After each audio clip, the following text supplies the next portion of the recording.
Hello everyone, very good morning to all. सभी को नमस्कार। तो ये जो आपके सामने सवाल है ये आज का क्वेश्चन ऑफ द डे है। इस सवाल को केवल प्रीवियस ईयर के जो मॉक टेस्ट था उसमें केवल 32% स्टूडेंट्स ने सही किया था।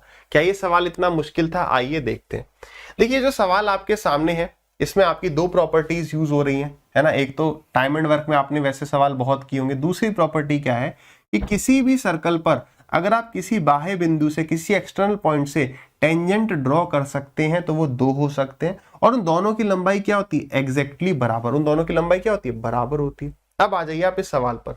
सवाल कह रहा है कि ये जो फिगर आपके सामने गिवन है, इस फिगर में जो ट्राइंगल है पी क्यू आर, उसके बीच में एक सर्कल फंस गया है। इस तरीके से फंस गया कि वो सर्कल जो है ट्राइंगल को डी ई एफ पॉइंट पर टच कर रहा है।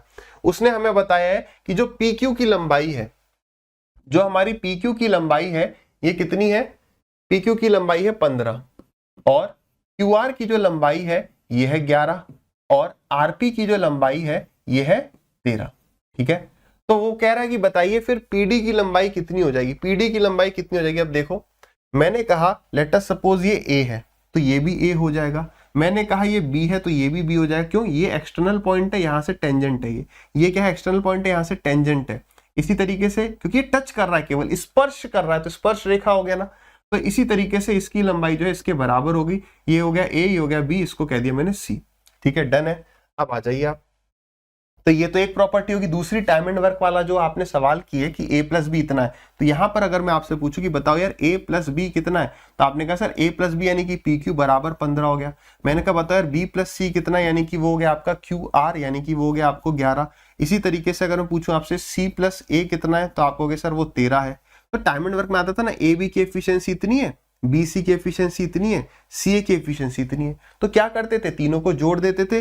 तो ए 2 बार है, बी 2 बार है, सी 2 बार है, तो ये क्या आएगा? Twice of A plus B plus C बराबर 5 3 8 1 9, ये आ गया 39। तो ए प्लस बी प्लस सी कितना आ गया? 39 का आधा, यानी कि 19.5। अब देखो यार, यहां तक तो आ गया। पूछ क्या रहा है? वो कह रहा है बताइए पी डी की लंबाई कितनी, यानी ए की वैल्यू पूछ रहा है। अब ए की वैल्यू निकालनी है तो क्या करोगे? बी प्लस सी इसमें से घटा दो। अब देखो बी प्लस सी कहां है? ये रहा। तो b प्लस सी की वैल्यू क्या है? 11। तो 11 घटा दो इसमें से, तो 19.5 में से 11 चले गए, तो करेक्ट आंसर कितना आ गया? 8.5, यानी option number D is the right answer. Clear है एकदम?